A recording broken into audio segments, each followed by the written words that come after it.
but it's also about how it's going to affect you and your ability to interact with the public. Your daughter, as young as she was, hey, you look pretty. What happened to you? Yeah. What happened to you? I wasn't sure that was good. But I've seen people like that before, that you've seen people for a while and they dress a certain way, do a certain thing. And then if they change something that's significantly better in your own personal opinion, I get it. It's beauty is in the eye of the beholder.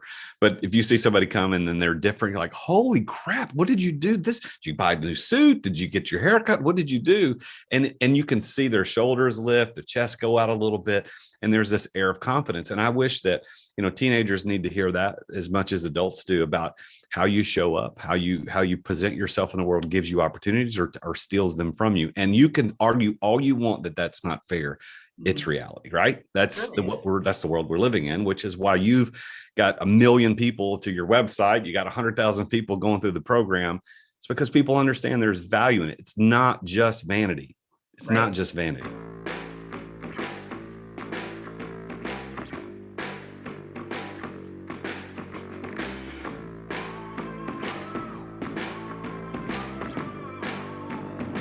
In today's ultra-competitive business world, being a successful entrepreneur or business owner can be very challenging.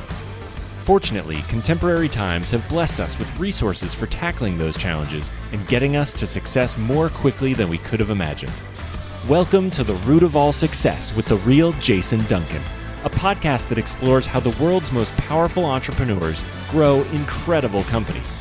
This podcast looks at the 5 keys to unlocking success as an entrepreneur. A successful educator turned entrepreneur, Jason's mission is to use his gifts of teaching and leadership to help others get the results they want out of life. Join Jason every week and learn the keys to grow a truly successful business. Welcome back to another episode of The Root of All Success. I'm the real Jason Duncan. Thank you for tuning in. Thank you for listening. No matter if you're driving to work, you're out walking the dog, you're on the treadmill, or you're just sitting at home eating some ice cream, whatever it is that you're doing. Thank you for tuning in and listening or watching. We're on YouTube too. You can go to youtube.com/The Real Jason Duncan, and you can watch this. And especially for today's episode, because I've got a style queen on the show, Alison Lumbatis, whom I will introduce formally here in just a moment. But she lives up to her brand. Beautiful woman, very nicely dressed. You want to see what she does and how you can be as stylish as she is. So go watch this on YouTube if you're not doing that.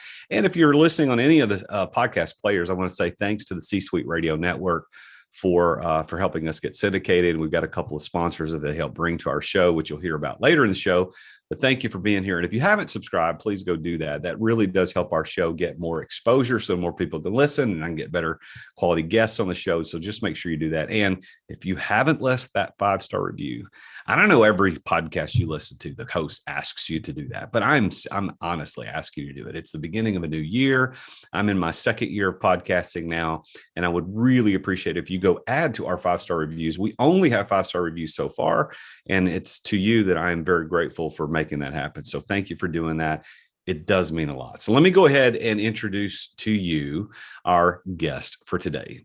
Alison Lumbatis is an empowerment influencer. She's going to talk about how you can get empowered through style. We're going to talk about that. She's an entrepreneur. She's a best-selling author. And she's attracted an audience of millions to her website, the Get Your Pretty On website, which we'll talk about in the show.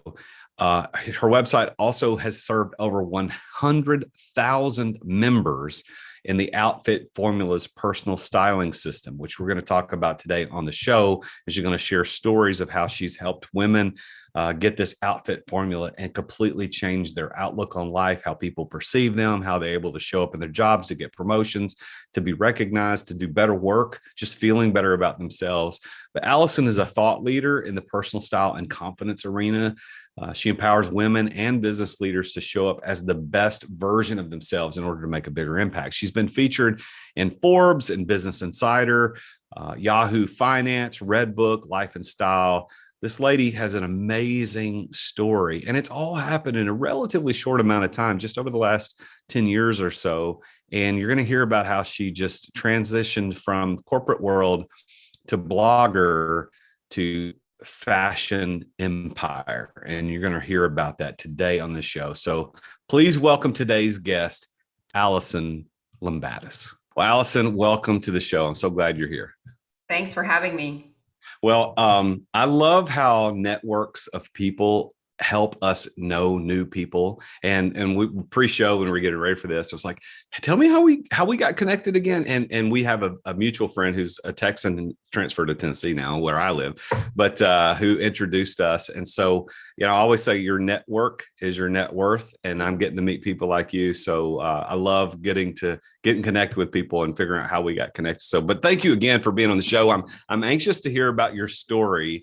I love interviewing successful people in general, but unfortunately, I don't have a ton of females on the show. And so when I get a successful female entrepreneur on the show, I'm excited because I think the audience wants to know, okay, women can do this too. Absolutely. And they are doing it better than us, the guys, in so many different ways. So how did you get your start as an entrepreneur?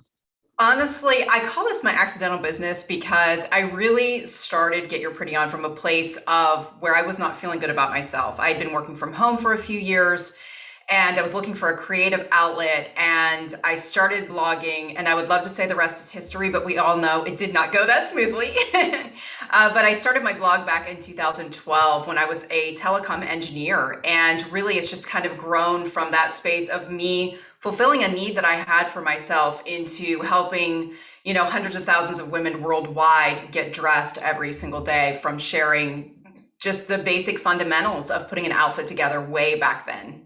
So have you always had a flash of style? That's kind of like as a little girl, were you always the one who dressed up a little bit more than the friends and stuff, or did that come later in life? No, that came later in life. I was a little girl playing in the mud by the river. So this is like total departure. And I think that, a lot of the success has to do with that. I never felt like I was fashionable. I didn't feel like I was intimidated by style, to be quite honest. I would walk into a store, I didn't know what to wear. And just by being really honest and authentic about my own fashion struggles, that's where I found my audience and where I was able to meet them in their struggles too, by not being the expert, but by being the person that was just 1 to 2 steps ahead of where they were on their style journeys as well. So how did you develop that sense of style? Do you remember when you noticed another person who was very stylish, you're like, I want to be like that? What developed that sense for you? I really think it was experimental. And when I was in corporate America, working as an engineer, I had that figured out. I had it nailed. I had the blouse, the pencil skirts, the high heels, and I felt like I had a uniform that worked for my personality, that worked for my lifestyle. But what I struggled with was getting dressed after work and on the weekends. And I had no idea what to wear for those types of things. So I would just default to throwing on, the yoga pants, the sweatshirt, the comfy clothes. And what I found is when I started working from home, those were the things I was defaulting to. And it was great at first. I'm sure a lot of people can relate to that throughout the pandemic, when we were just wearing our athleisure clothes and feeling great in our comfy sweats and everything. But it starts to take a toll after a while. It really started to affect my motivation, my ambition, and the way that I was showing up in the world. And that's when I realized I really need to kind of reinvent my wardrobe. This is not working for me anymore. I can't wear those pencil skirts and blouses and heels that are in my closet, but I also don't want to spend all of my time in yoga pants and sweatpants. So that's when I really started to rebuild my wardrobe, really keeping track of the basic items that most women needed to have in their closets and creating a framework or a system out of getting dressed every day. And I think that was my sweet spot, was just taking something that seemed very overwhelming and intimidating and simplifying that into a system or a process that any woman could use to rebuild her own closet too. There's all these types of questions about, are salespeople born or are they made? Are leaders born or are they made? Are entrepreneurs born or are they made? What is your opinion about style? Like having a sense of style. Are people born with it? Are they made? Are they made? Like what do you think? I think style is a skill that anybody can learn, honestly. Yes, there are people that are super creative that really know their personal style very well. And I believe that we all kind of get those little clues throughout life. As a teenager, I always tended toward things that were more classic. And I loved trends, but I wasn't like a super trendy or edgy person. I just really would gravitate toward the classics. And that was just kind of part of my personality. And I believe that we all have these inclinations or the things that we're drawn to that are a part of who we are, but I also think that style is absolutely something that anybody can learn at any time. And, even working with a stylist to come into your closet to help you figure out what your sense of personal style is, or to ask you the right questions or walk you through the right steps to do that. We can all learn how to identify our style and then be able to be informed shoppers when it comes to purchasing items that fit that personal style. I remember when I was a school teacher before I became an accidental entrepreneur. You used the word accident in your Yes. your story too, but before I became an accidental entrepreneur, I taught eighth grade American history, and there was this one kid in the eighth grade. I don't remember his name, but he won like the superlative at the end of the year for eighth grade, the best dressed, most well dressed, whatever the superlative was. But he, in fact, was that really stylish kid. But I had seen him for years coming up through middle school, and he wasn't. But somewhere in the eighth grade, 13, 14 years old, he developed this sense of style. He pulled it off really well. And I remember, as the khaki wearing, polo shirt wearing teacher that I was, because I think that's what you're supposed to wear. I remember looking at him going, I wish I had that kid's style. And of course, now as I've kind of gone out in the entrepreneurial world, I've had to pay a lot more attention to the way I look. And I feel like I have a pretty good sense of style, but I would love to have a stylist. I'd love to have somebody come into my closet and say, okay, throw that away, never wear that again in public, and then figure out what actually works. So when did you start doing that for other people as you learn how to do it for yourself? So I blogged for about 2 years, honestly, before I really started to launch the program. And during those 2 years, I was sharing what I was buying, how I was pairing it up. I was talking to women about the pieces. I was reinventing my wardrobe at that point. And I love that you brought that story up, because I feel like we have permission to reinvent our wardrobes at any point in our lives. Like, we can wake up tomorrow morning and say, this style, this wardrobe does not fit me anymore. I want to do something different. And I think that that's the cool thing about personal style, is you can decide at any point in your life to change it up. And that's exactly what I did. I thought this is a really great opportunity for me to explore what my closet is going to look like, post corporate America life, and build it intentionally with pieces that I love, that fit and flatter my body, that give me joy when I put them on, that make me feel confident, and really that also work for my lifestyle. So as I'm sharing this journey that I was on, there were so many other women that were on the journey with me. At that point in time, Pinterest hadn't really taken off yet. Instagram was in its infancy. So women were looking to blogs for personal style resources. And there weren't a lot out there that were addressing the needs of work from home or stay at home women in a way that was just really giving them outfits that would work for that particular lifestyle. So I called it my Target outfits back in the day, because during the day, that might be the only thing I do, is I would go out to go to Target, but it made me feel good. And I loved having these cute outfits that I could put on, and really just sharing that with women. When the Outfit Formulas program was launched in 2014, this came as a response from my readers to say, hey, what is one step further that we can take this, with a system, with a framework, with a list of items that I could walk into the store and buy right now in order to build my wardrobe. And that's really how this all got started. So you started just writing about the style, and but you were working a full-time job otherwise, right? I was, yes. There was an overlap of about a year between the time I started the blog and I took my severance package to really just focus on building it. Oh, we're going to come back to that. I like that. We're going to figure that. I've got something that's very specific. I'm going to ask you about the financial way that you made this transition from corporate life to entrepreneurial life. So you're writing a blog about style, just sharing, this is what I do, this is how I do it. And then a year into it, you evidently are having enough people read it, come to your website, and you're engaging with your content to think, hey, this is actually a thing. I could turn this into a business. Do you remember what that felt like? Or was there a moment where, oh, I got to go do this? Or how did that transition start? We talked a little bit, we touched on this a little bit about being an accidental entrepreneur. This was truly an accidental business for me. I started it as a hobby, as something that was a creative outlet that I loved doing. But throughout the course of being in corporate America for 14 years, I dabbled in some other things. I would sit in my beige cubicle feeling like the square peg in the round hole and wondering if there was something more for me. So I did play around with, 2 other online businesses, and I always would build things to the point where it was really getting close to me being able to walk away, but not quite there. So I didn't get there, but I learned a lot of lessons in running those businesses that I was able to apply when it came time to do this. So I had been blogging for about a year. My team of 20 engineers had been reduced to 2. I was working in landline and telecom, which we all knew was a dinosaur and it was going to go away. And my manager came to me and said, hey, I have an opportunity for you to go and retrain in wireless or take a severance package. So I talked it over with my husband. We're like, I think this is the time. I'm going to do it. I'm going to take the leap.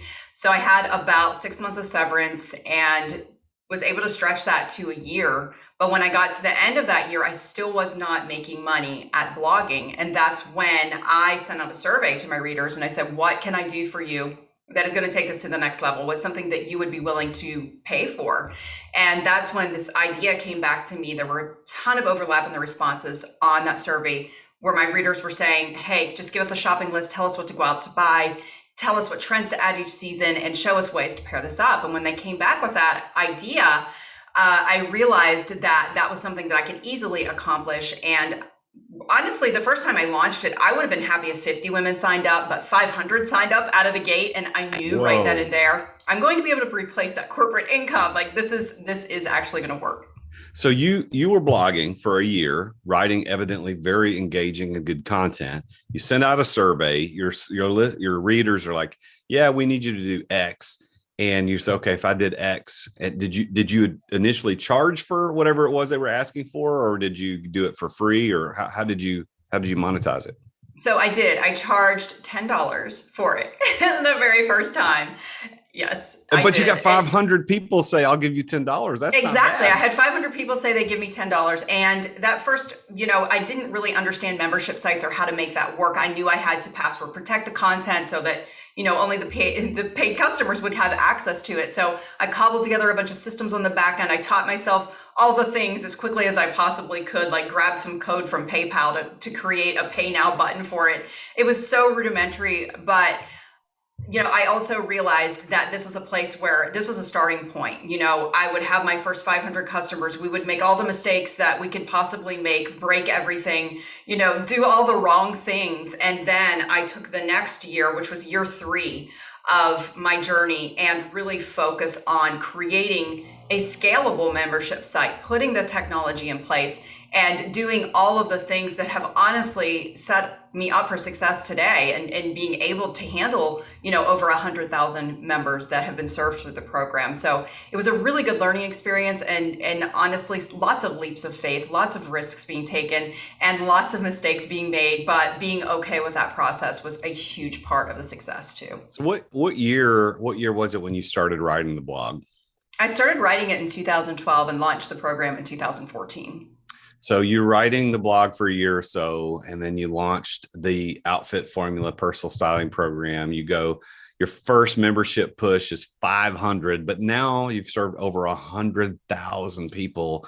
And, for the mathematicians among us, even if you kept it at the original $10, that's $1 million. I know you didn't, but there's $1 million income off of just something you wanted to write about. That's inspiration. I mean, people that listen to the show need to know, hey, what are you doing? What are you prepared to be successful at? Just pick that thing and go for it. Alison, that's congratulations. That's really, really, really cool. So now you did this blog, you started the membership on outfit formulas, but what about Get Your Pretty On? Tell me about that website. So Get Your Pretty On really started as my personal blog, and over the years it has evolved more into a resource for style for women worldwide. I have contributors now. We are in the process of actually turning that into more of a lifestyle website. So we've got recipes and decor and style and beauty and all of the things that women are really wanting more resources for, but we're doing it in a way that, again, it's really about that ease and giving them simple, easy steps to take. We find that there's a lot of overlap between the Get Your Pretty On audience and meal planning audiences because it's attracting women who want something that feels overwhelming and simplifies it. Decision fatigue is real. We make like 35,000 decisions a day. So I want to make that process as easy as possible for women, especially moms. I'm a mom of 3, running a business and getting dressed and planning the meals and all the things that come along with that are overwhelming at times. So the more that I can break things down into systems and make them processes for other women, the better. So that's really where Get Your Pretty On is at this time. And I want to mention something else that I think is really important about the journey. that I blogged for 2 years without making any money on that site. And that is why when I launched the program, 500 women signed up because they knew me, they trusted me. And if you're out there right now, you're not seeing the results and you feel like, you're putting a lot of time and effort and energy into something and it's just not panning out, that magic is happening there. Sometimes you just really have to trust it and keep serving your audience. And when you launch something, guess what? They're going to end up buying it from you. Well, that is very good advice. So my question, a couple of questions on that. Do you only help women with their style, or are men involved in this as well? So men are also involved, some of them reluctantly, I will admit, because our target market is women. So women are out there shopping for their husbands, right? They've been asking me for years, can you please just create a course so we can help our husbands, buy fashionable jeans or whatever the case may be, reinvent his wardrobe or help him with his work clothes. So I have created several capsules for men since I'm getting overwhelming, all of these women that are asking for this advice and resources. So yes, we do serve men, but primarily through women. You got to have the Get Your Handsome On. That's what you need next. Get Your Handsome On. It's a new blog. It's a new product from Alison Lumbatis. You got to go check it out. I love it. Yes. I think that would be great. I think what you just described is one of the things that I coach my clients on in business is that you have to offload the decisions that you don't need to be making, that are decisions that are just clogging up I call them open cycles. You've got these open cycles about what to wear, how to wear, what to eat, how to eat. And I think what you said was interesting. You discovered that the meal planning public is also going to be the people that want the outfit planning and outfit styling because they're offloading decisions. My wife has done the meal planning thing and to some degrees of success, but it's an offloaded decision. It's a decision we used to have to make, go to the grocery store and buy food. Well, now the box just shows up, or we know now what to buy. Same thing with style. I think if a lot of people would use your service, I don't have to think about it anymore. Alison and her team tells me this is what I need to buy. This is how I need to wear it. Do you actually send clothes to them, or do you only say these are the types of outfits or things or ensembles you need to buy at X stores? We're going to take a break from our show right now to bring you our sponsors. All right. Thanks for listening to our sponsors. Now back to the show. So we don't send clothes to them. And that's actually kind of our secret sauce, if I'm being honest. A lot of women want to do outfit formulas because it is an alternative to the boxes of clothing that get sent to them.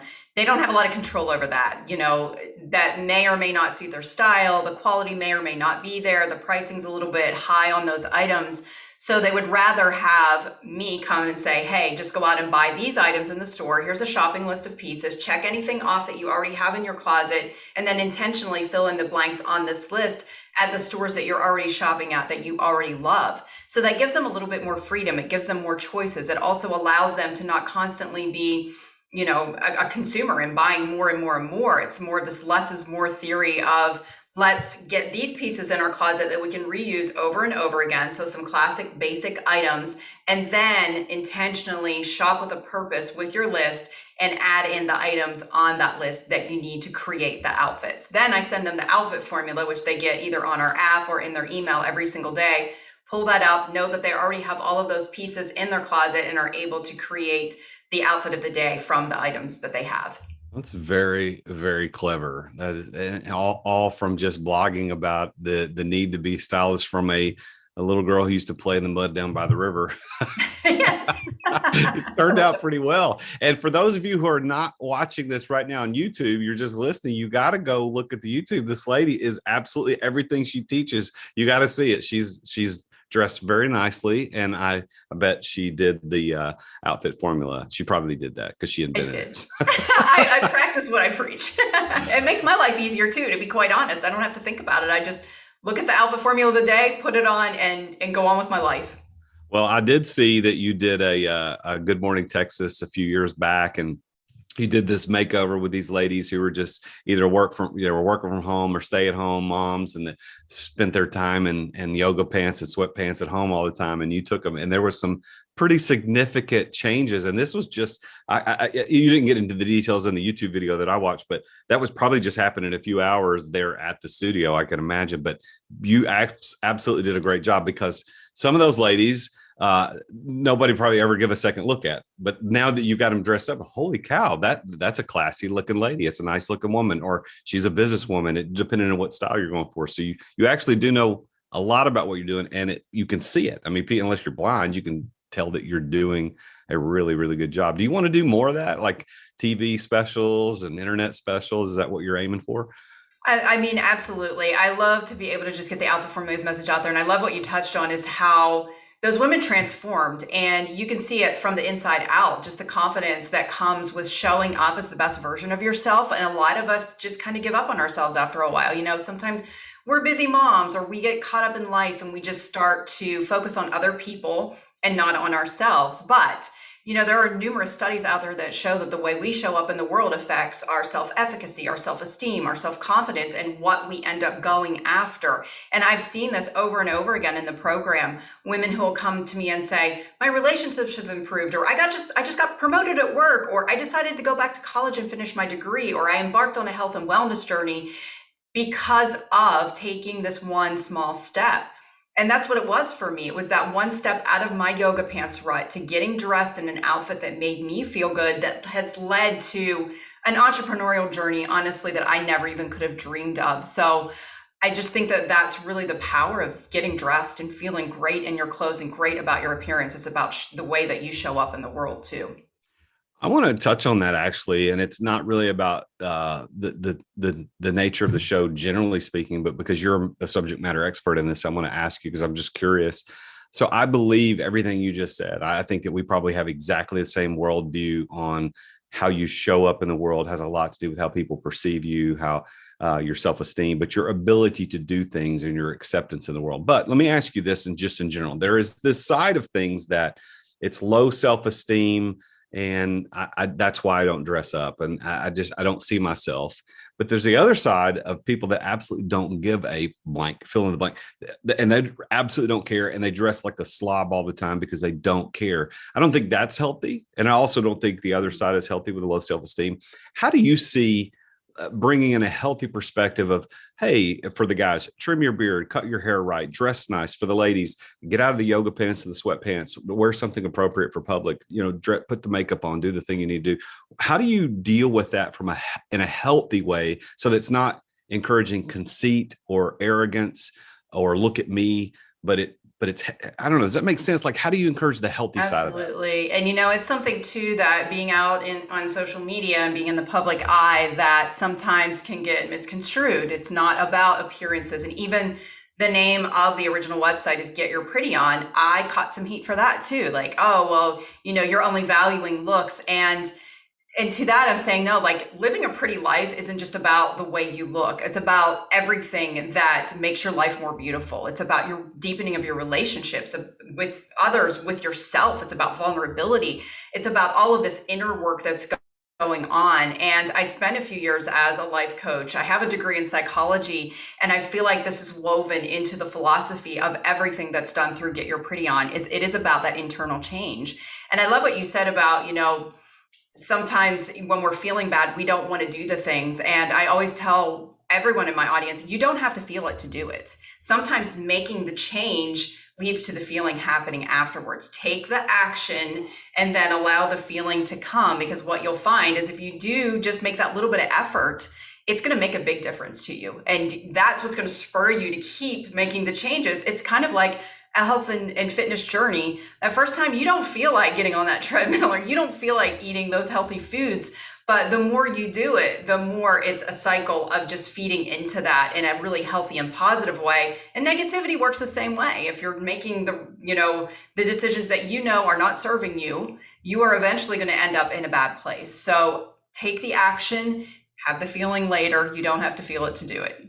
Well, and that is so true. And I think other gurus amongst us, like Tony Robbins, would tell you that your physiology has a lot to do with your mental state. And that's why in his conferences and seminars, he's always getting people clapping and up and jumping, because if you get your body moving, you actually feel better. And I know that for me, when I'm doing podcasting like I'm doing today from my home office here in Gallatin, Tennessee, when I'm doing this, I've got to say, okay, well, how am I going to dress today? I don't need to dress except from the waist up because nobody's going to see me. But I do have nice jeans on right now. And I've taken my shoes off, but I did put shoes on this morning and went out to have a coffee meeting. So I did kind of dress up a little bit for this show, but I think we are exactly right.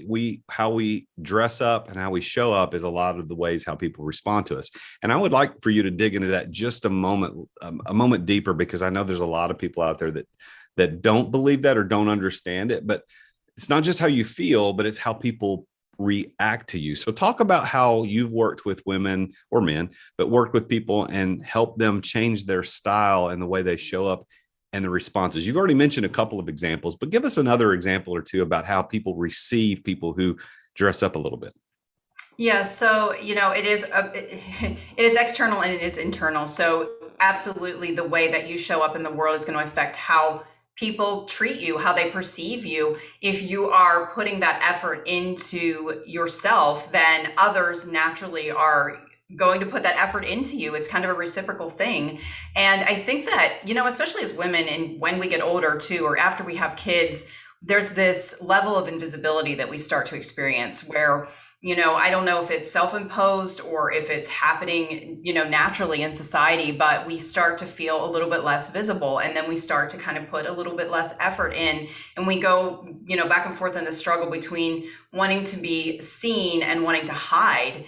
And, just really showing up as the best version of ourselves then puts us into the spotlight in a sense, and also affects how other people treat us, how they perceive us. I mentioned before how participants in the program have talked about getting promotions or getting more attention at work because they're showing up in a different way. And I don't even know that it's about the clothes. I think it's about the way they're showing up because they feel good. I think it's about the confidence that they're now displaying, where people are viewing them as more competent.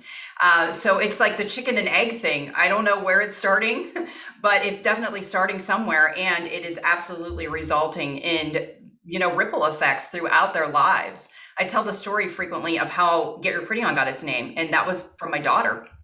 On the very first day that I put on real clothes, fixed my hair, and put on makeup, the first time she probably saw me that way in about 6 months after I started working from home, I went to pick her up from school and she hopped in the car and looked at me and she said, "Mommy, what happened to you?" And I said, "What?" And she said, "You look pretty today." And I realized in that moment that it wasn't just affecting me, it was also affecting the ripple effects, right? The way that I was showing up and the way that my daughter was viewing me as a mom. And, I was setting the example for her of what it meant to take care of myself and how I was showing up in the world. So it really does affect everyone in our sphere of influence, honestly. Yeah, I'm so glad that we're talking about this, because I think this is something that so many people need. It's self-esteem, sure, but it's also about how it's going to affect you and your ability to interact with the public. Your daughter, as young as she was, "Hey, you look pretty. What happened to you?" Yeah. What happened to you? I wasn't sure that was good. But I've seen people like that before, that you've seen people for a while and they dress a certain way, do a certain thing. And then if they change something that's significantly better, in your own personal opinion, I get it. It's beauty is in the eye of the beholder. But if you see somebody come and then they're different, you're like, "Holy crap, what did you do? Did you buy a new suit? Did you get your hair cut? What did you do?" And you can see their shoulders lift, the chest go out a little bit. And there's this air of confidence. And I wish that, teenagers need to hear that as much as adults do, about how you show up, how you present yourself in the world gives you opportunities or steals them from you. And you can argue all you want that that's not fair. It's reality, right? That's the world we're living in, which is why you've got 1 million people to your website. You got 100,000 people going through the program. It's because people understand there's value in it. It's not just vanity. It's not just vanity.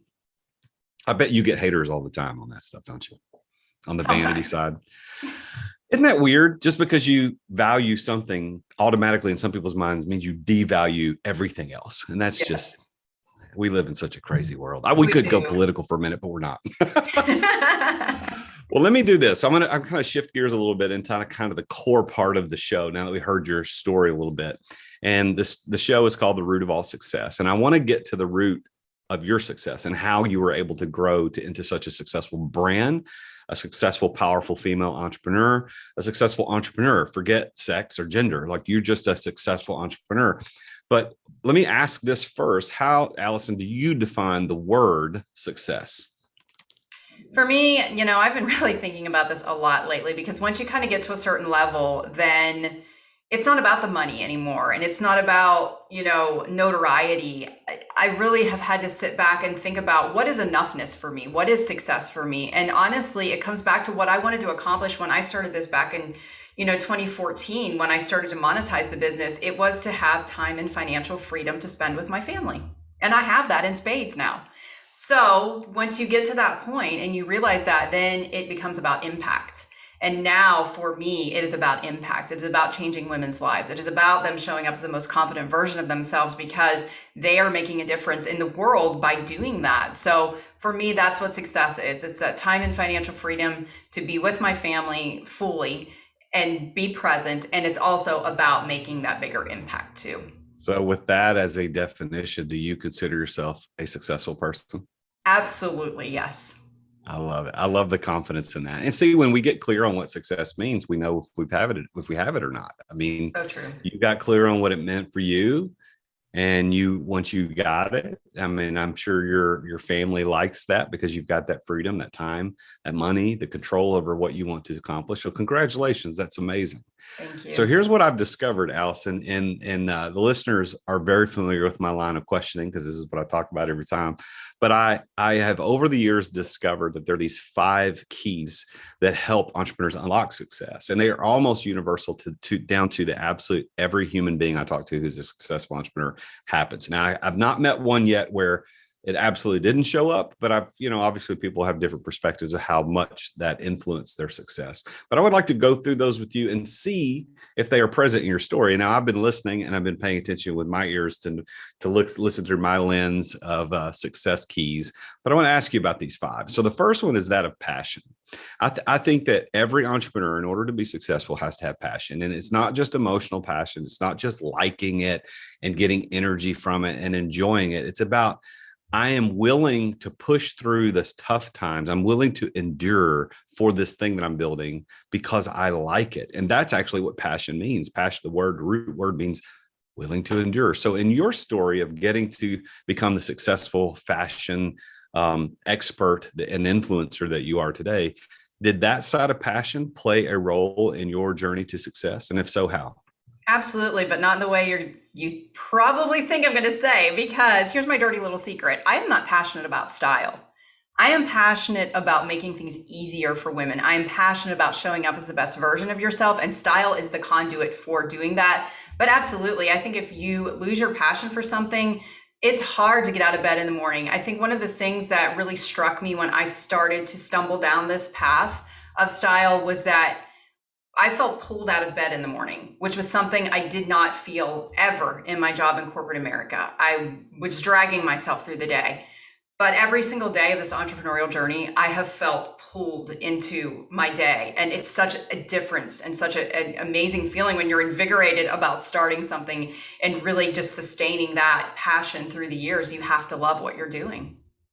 Well, and I love that you say you're not passionate about style, because I know that a lot of people are probably asking themselves that question when I ask about passion. It's like, well, I'm not passionate about X, Y, or Z, whatever it is they do. I started a LED lighting company back in 2010, and I was never passionate about lights. Still am not today, but I was very successful in it because I was passionate about the things around it. I was willing to endure because I was building something for my family and for my employees. And I love that you admit that. And I think that's why you connect so well with your audience, is because they know that you're not putting on a show. You're doing this for a greater cause than just to look pretty. It's more than just looking pretty. It's the benefits that come from that, about how you feel and how you connect with the world. The second key, Alison, is that of being at the right place at the right time. And I find that almost inevitably every entrepreneur can point to either 1 or 2 places they were at the specific time that said, had I not been here, I probably wouldn't have done what I did. And it sounds to me like your right place, right time was a technology related time, because you were in an industry that was on a decline, and there was this opportunity to change. And you said, I don't want to change. I'm going to do this other thing. So I may be reading into that, but what do you think about right place, right time and the key to your success? Absolutely. I definitely can see that being one of those decision points. And there had been so many rifts in my company before that particular one. But at that point in time, I had been blogging for 6 months. I felt like I had an exit strategy for the first time. So that's, that opportunity presented itself. I would also say being in the right place at the right time, blogging when I started in 2012 was a great medium for building community, for getting to know other women. The community took place in the comments. It wasn't taking place on social media back then. So really just starting my own resource, having my own website and owning my community in that space was a huge part of the success too. Yeah. I mean, you look at not just the right time, right place where you were, but just where we are in a history of humankind. Like, social media coming on strong right after you got started with the blogging as a medium, starting not too long before that. I mean, it's been around, I don't know, maybe 20 years. It's not been around that long. And you capitalized on that at the beginning. All right. The third key is the right people, knowing the right person or persons. And sometimes it can be a positive influence, somebody who lifted you up and gave you that attaboy or attagirl, they go, or could be a negative influence, somebody who said you would never succeed or called you a loser and you succeeded in spite of them. Do you have a person or persons that you can point to and say, you know what, if this person had been there, I wouldn't be who I am today? Wow. So many. Most say. I always think back to the people that saw potential in me before I saw it in myself are the ones that really just spurred me on this journey of, just kind of seeing that potential, whether it's a high school teacher or a professor that I had in college or, a manager that I had along the way. But those people who did see that potential in me, that gave me the confidence to step out on my own and to be able to do this. And there have been so many people since the start of this journey alone that have done that have come alongside me and said, this is what you're doing here is amazing. I think that sometimes, especially as women, we have imposter syndrome when we start businesses. And I've struggled with that a lot. I'm not an entrepreneur. I don't have a business degree. This is all something that I'm self-taught in, but having other entrepreneurs that have come in and said, you have built an amazing business here. This was not by accident. You've done the work, you've put in the effort, you've learned what you needed to learn, and you still continue to do that. That is a huge testimony to, your entrepreneurial skills. And although there are many, many people, I will just lump them into like those that have seen the potential. Well, so the fourth key is that of preparation, and it's having the know-how to pull it off. So I'm going to make a grand assumption that the preparation for you to actually succeed in this, and it not just be something you were doing, was the fact that you spent 2 years writing about this stuff without really any monetization, prepared you to actually, and you actually mentioned that earlier in the story, it prepared you because you had built this huge audience that you were just giving value. It prepared you for the fact that, okay, I'll sign you up. Will you give me money for this? And they did. And you actually turned that into a successful business. So is that the only preparation, or what do you think prepared you for the success you experienced today?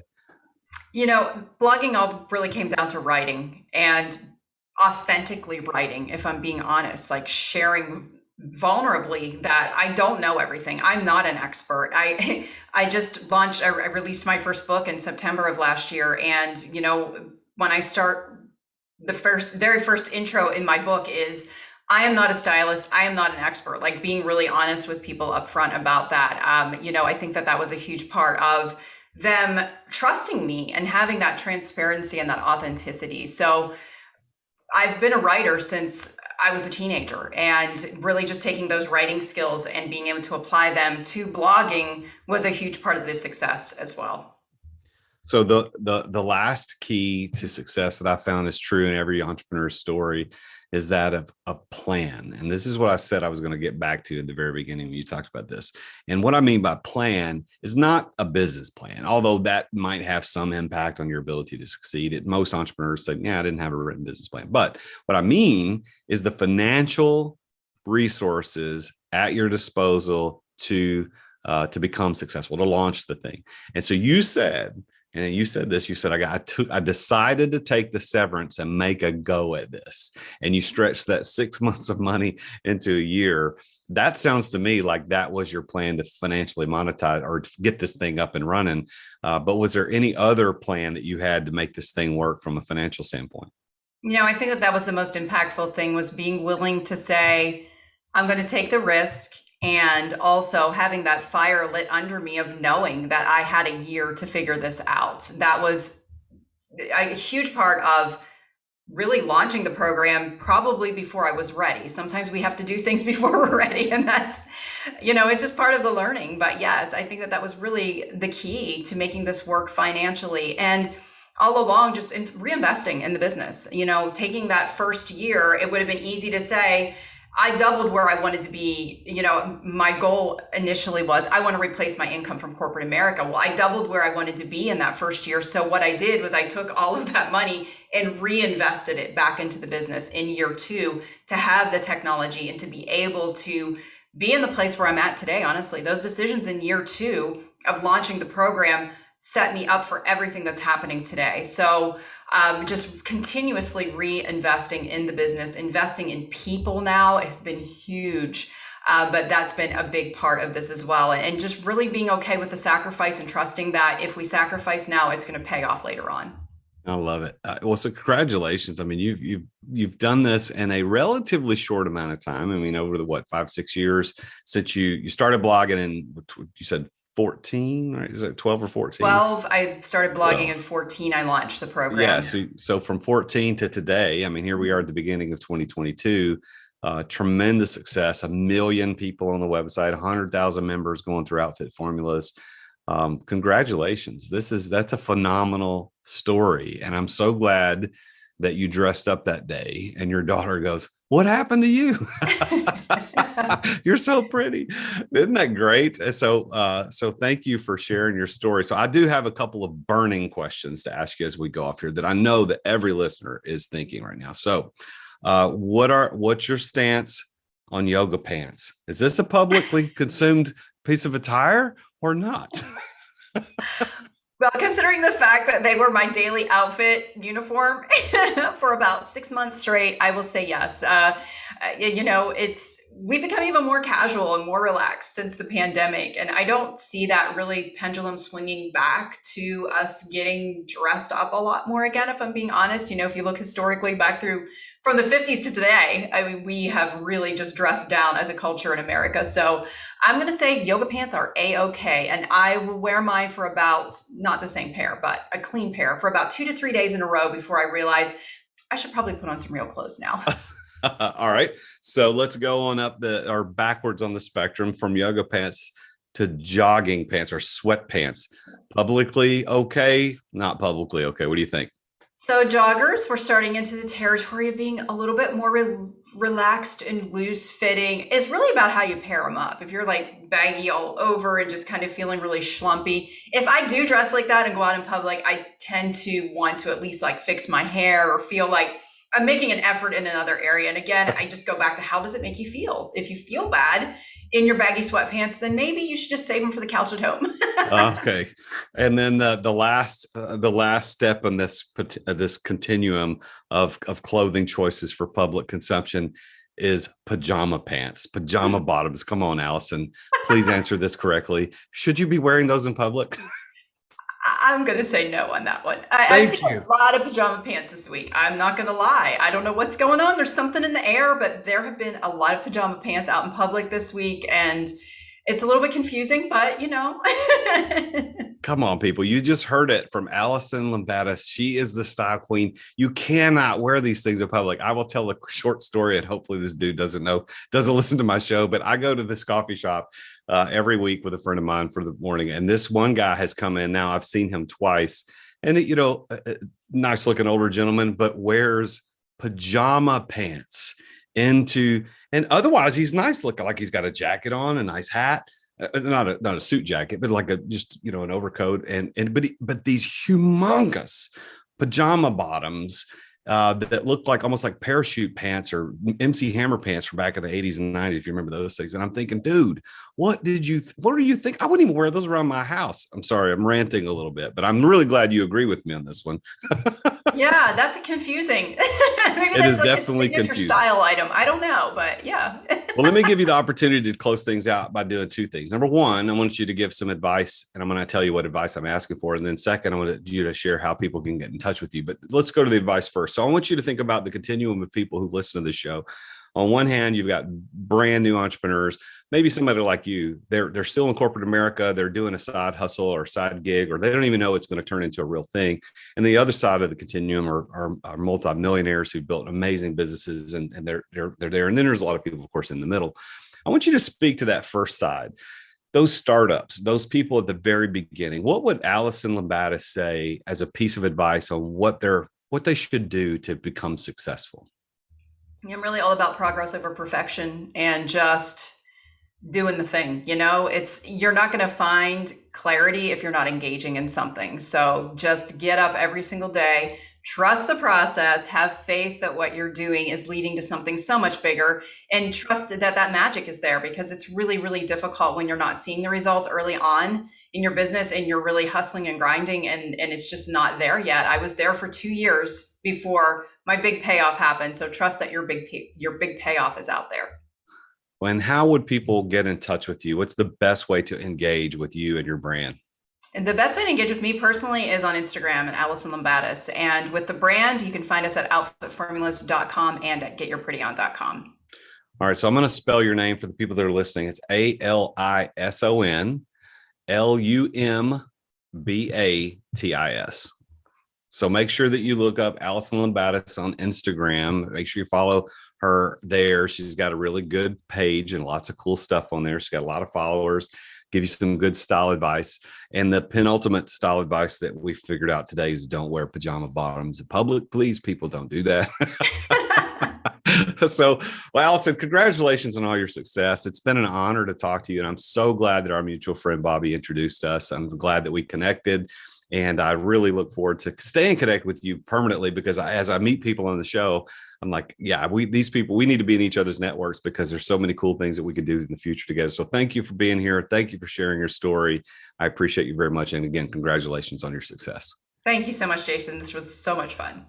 Well, there you have it. Yet another amazingly successful entrepreneur, and her story of how she used those 5 keys of passion and place and people and preparation and plan to get to a successful place. And I love her definition of success, and the fact that she is so confident that she is a successful person because she's achieved the things that she set out to achieve, even beyond her wildest dreams. And a lot of it's due to the fact that her daughter that one day said, "Mom, what happened to you? You look so pretty." But you can have that experience too. So go look up Alison Lumbatis, follow her on Instagram, look up her website, to Get Your Pretty On, or the Outfit Formulas. Make sure you look her up, and especially think about it in terms of being able to help get someone else to help you offload decisions in your life, offload the decisions of how you should dress, what you should wear. Let her help you do that. She has done it for hundreds of thousands of people, and she can do it for you too. So now let me talk business for just a second. Now, because you listen to the show frequently, that I'm kind of the exit guy. I coach people on how to exit their businesses without exiting. And what does that mean? Well, it means to exit your business without selling it. It means being able to get the things that Alison talked about in the show, about having the complete freedom over your time, energy, and money. It's about having the option to either go to work or not go to work, do what you want, when you want, with whom you want, where you want. That's what the exit lifestyle is all about. And that's what I coach people to do every day, because that's what I did. I started a company as an accidental entrepreneur, an unemployed school teacher. We talked about that on the show today. And I turned that into a multi-million-dollar company. Then 7 years into it, I decided, you know what? I want to exit daily operations. And I designed a system that allowed me to retain ownership, but walk away from daily operations, still get the tax benefits, still get the financial benefits, still get those things that we want as business owners, yet not have to be there every single day to manage that business. And you could do the same thing too, no matter what kind of business you're in. And that leaves you options to go out and start other companies like I have done, or to go on mission trips, or to invest more time at volunteering in the community, or just spend more time at home or traveling or with your family, whatever it is that you want to do. Exit without exiting, that formula can get you that exit lifestyle. If you want to know how to do that, I want to invite you to join my next Exit Accelerator. This is a group coaching cohort model that I run for 12 weeks for 12 entrepreneurs at a time. And I do live coaching with you to show you the 4 steps that I took to exit a very successful business without selling it to a third party. Now, you may be saying, Jason, I'm not going to exit. I don't want to exit. I love my business. That's fine. But don't you want the option? Don't you want the option to be able to step away whenever you want? Don't you want the options to be able to go traveling when you want to travel? Yes, you do. And that's what this exit accelerator will help you do. It just accelerates the exit. You don't have to do it as fast as I did or as quick as other people have done it. You may want to take years to make that happen, but I will show you the formula to get it done faster than you would have been able to do it on your own. Now, how do you want to engage with this? You go to exitwithoutexiting.com. Go to exitwithoutexiting.com and you can enroll in the next exit accelerator and you can learn the 4 steps to living the exit lifestyle. Well, thank you for tuning in. Tune in again next time when I talk with yet another very successful entrepreneur about his or her journey to success and how they did it with these 5 keys of success that we talk about all the time here. I'm the real Jason Duncan, and Jesus is King. Thank you for listening to another edition of The Root of All Success with the real Jason Duncan. If you've enjoyed this week's episode, we invite you to visit therootofallsuccess.com to access the show notes and other helpful resources. Take charge of your business. Grow it from great to incredible. Join us again next time here on The Root of All Success. This podcast is a part of the C-Suite Radio Network. For more top business podcasts, visit c-suiteradio.com.